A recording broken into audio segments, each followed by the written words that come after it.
الحمد لله رب العالمين والصلاة والسلام على رسوله وعلى آله وصحابه أجمعين أما بعد فأعوذ بالله من الشيطان الرجيم بسم الله الرحمن الرحيم لقد من الله على المؤمنين إذ بعث فيهم رسولا من أنفسهم يتلو عليهم آياته ويزكيهم ويعلمهم الكتاب والحكمة وإن كانوا من قبل لفي ضلال مبين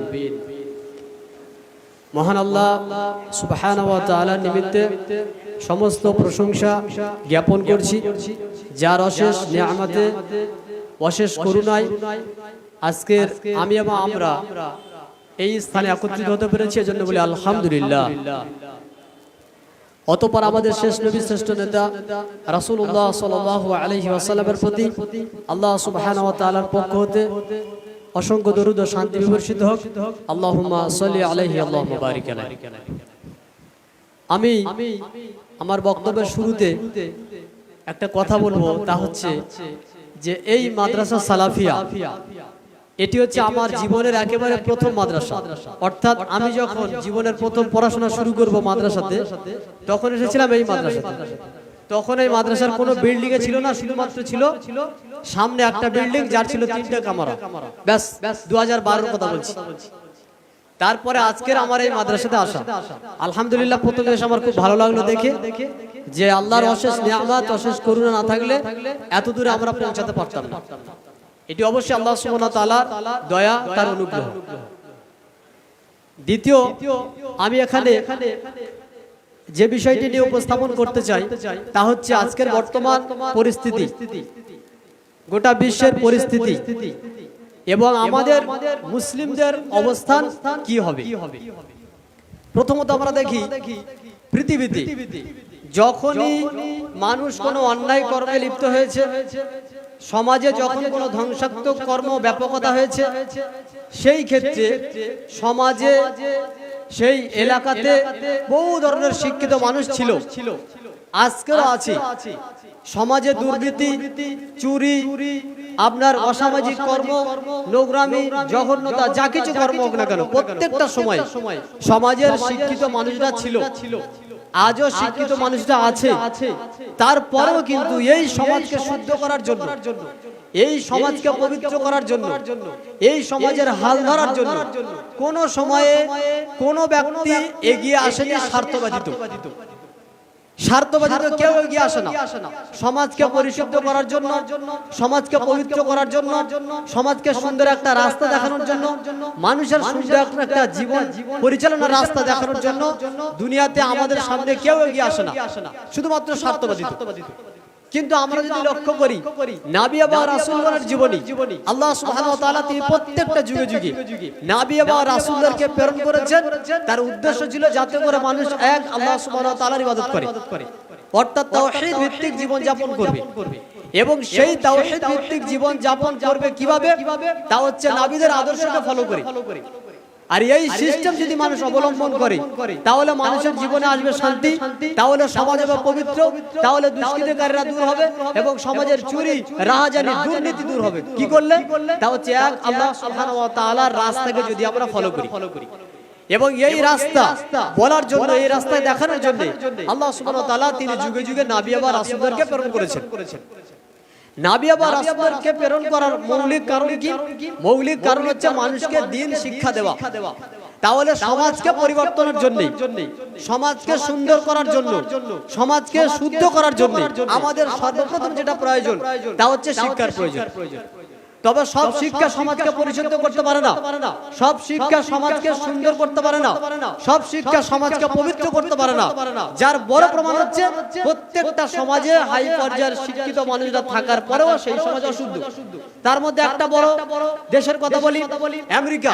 পৃথিবীর সবচেয়ে পয়সাওয়ালা দেশ, পৃথিবীর সবচেয়ে আমাদের নিকটে উন্নত দেশ। এই দেশের পরিস্থিতি যদি আমরা দেখি, যে দেশে প্রত্যেক দিন রিপোর্ট অনুপাতে আমরা যদি গড়ে দেখি যে 100-র মধ্যে 90% নারী সেখানে ধর্ষিত হয়। অথচ সেই জায়গাতে আপনার শিক্ষিত মানুষ আছে, ব্যারিস্টার রয়েছে সেই এলাকাতে, ডক্টরেট ডিগ্রি মানুষ সেই দেশে, তারপরে এমন অবস্থা কেন? অবস্থার মূল কারণ হচ্ছে তারা শিক্ষা অর্জন করেছে ঠিকই, কিন্তু তাদের মধ্যে ওই শিক্ষা নেই যেটা সমাজকে সচেতন করে, ওই শিক্ষা নেই যেটা আসলে একজন মানুষকে পবিত্র তৈরি করতে পারে, দুর্নীতি থেকে দূরে রাখতে পারে। আর এই দুর্নীতি থেকে দূরে রাখার জন্য আল্লাহ রাব্বুল আলামিন তিনি নবী এবং রাসূলদেরকে প্রেরণ করেছিলেন। যেমন পবিত্র কোরআনে আল্লাহ সুবহানাহু ওয়া তাআলা তিনি উল্লেখ করছেন সূরা আল ইমরানের 164 নম্বর আয়াতে আল্লাহ তাআলা বলছেন লাকাদ মান্নাল্লাহু আলাল মুমিনিন, আল্লাহ সুবহানাহু ওয়া তাআলা তিনি মুমিনদের উপরে নিয়ামত প্রদান করেছেন। কি নিয়ামত? ইয বাআসা ফীহিম রাসূলাম মিন আনফুসিহিম, আল্লাহ সুবহানাহু ওয়া তাআলা তিনি তাদের মধ্যে হতে তাদের নিকটে একজন রাসূলকে প্রেরণ করেছেন। রাসূলের কাজ কি? ইয়াতলু আলাইহিম আয়াতি ওয়া ইউযাক্কিহিম, তাদের নিকটে আল্লাহর আয়াতকে তেলাওয়াত করে শোনাবেন এবং আয়াত তেলাওয়াতের মাধ্যমে তাদেরকে পবিত্র করবেন। ওয়া ইউআল্লিমুহুমুল কিতাব ওয়াল হিকমা, তাদেরকে কোরআনের শিক্ষা দিবেন এবং হিকমা তথা হাদিসের শিক্ষা দিবেন। তাহলে এখানে আল্লাহ সুবহানাহু ওয়া তাআলা নবীকে প্রেরণ করলেন, রাসূলকে প্রেরণ করলেন, তার সঙ্গে কয়েকটা কথা বললেন। প্রথম বাক্য কি? লাকাদ মান্নাল্লাহু আলাল মুমিনিন, আল্লাহ সুবহানাহু ওয়া তাআলা তিনি মুমিনদের উপরে নিয়ামত প্রদান করেছেন। তাহলে মুমিনদের উপরে নিয়ামত কি? নবী এবং রাসূলগণ। তারা কারা? তারা হচ্ছে জাতির জন্য শিক্ষক। কি শিক্ষা দিবেন? ইয়াতলু আলাইহিম আয়াতি, তাদের নিকটে আল্লাহর আয়াতগুলোকে তেলাওয়াত করে পাঠ করে শোনাবেন। ওয়া ইউযাক্কিহিম, আয়াত তেলাওয়াত করে আয়াত পাঠ করে শোনানোর পরে তাদেরকে পবিত্র করবেন কোরআনের বিধান অনুযায়ী, আল্লাহ সুবহানাহু ওয়া তাআলার বিধান অনুযায়ী।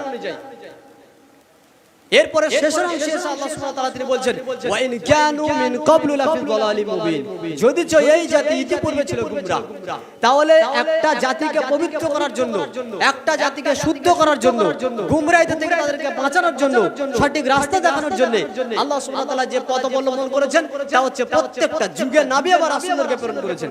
এবং এই নবী ও রাসূলদেরকে আল্লাহ সুবহানাহু ওয়া তাআলা তিনি বলছেন এটা হচ্ছে আল্লাহর পক্ষ থেকে নিয়ামত। পবিত্র কোরআন সূরা বাকারার 151 নম্বর আয়াতে আল্লাহ সুবহানাহু ওয়া তাআলা তিনি উল্লেখ করেছেন কামা আরসালনা ফীকুম রাসূলাম মিন আনফুসিকুম, আমি আল্লাহ এইরূপ ভাবে তোমাদের মধ্যে হতে তোমাদের নিকটে একজন রাসূলকে প্রেরণ করেছি। সেই রাসূলকে তিনি হচ্ছেন মুহাম্মদ সাল্লাল্লাহু আলাইহি ওয়াসাল্লাম। এটা শুধু মুহাম্মদ সাল্লাল্লাহু আলাইহি ওয়াসাল্লাম নন, প্রত্যেকটা নবী হচ্ছে জাতির জন্য নিয়ামত, জাতির জন্য আল্লাহ সুবহানাহু ওয়া তাআলার পক্ষ থেকে রহমত।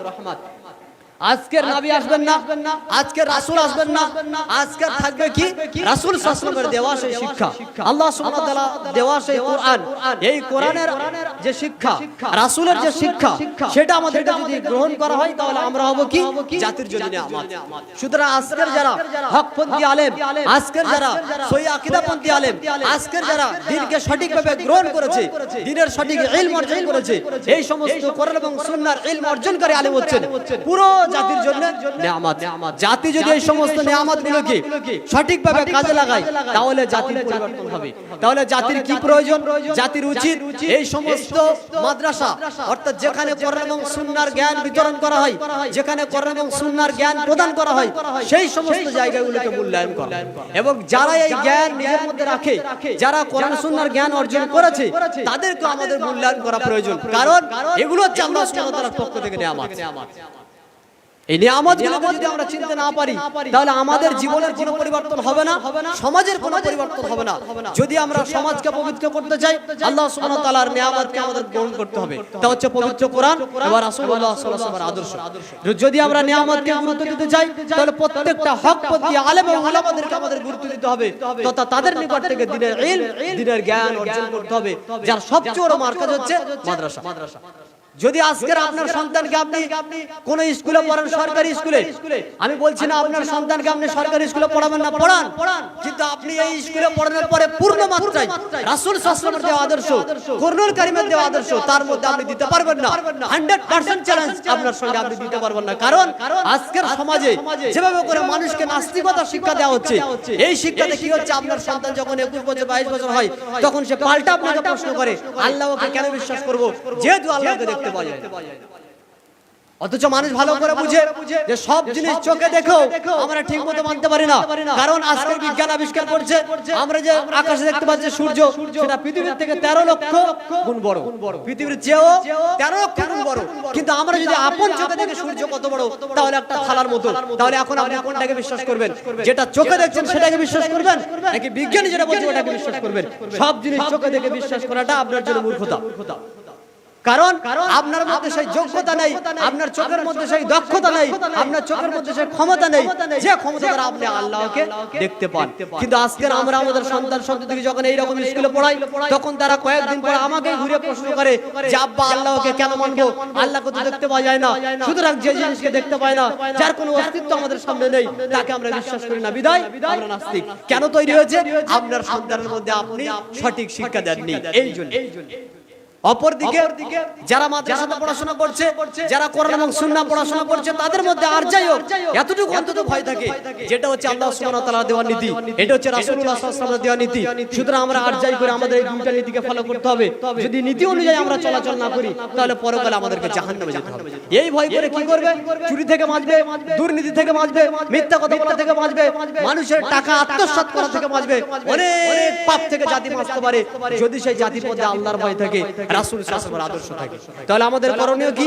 আমাদের করণীয় হলো ইসলামের শিক্ষা আমাদেরকে অর্জন করতে হবে, এই নিয়ামতকে আমাদের অর্জন করতে হবে, এই নিয়ামতগুলোকে আমাদের গুরুত্ব দিতে হবে, এবং সেগুলো অর্জন করার পরে আমাদের আমলে জগতে পাওয়ার হবে।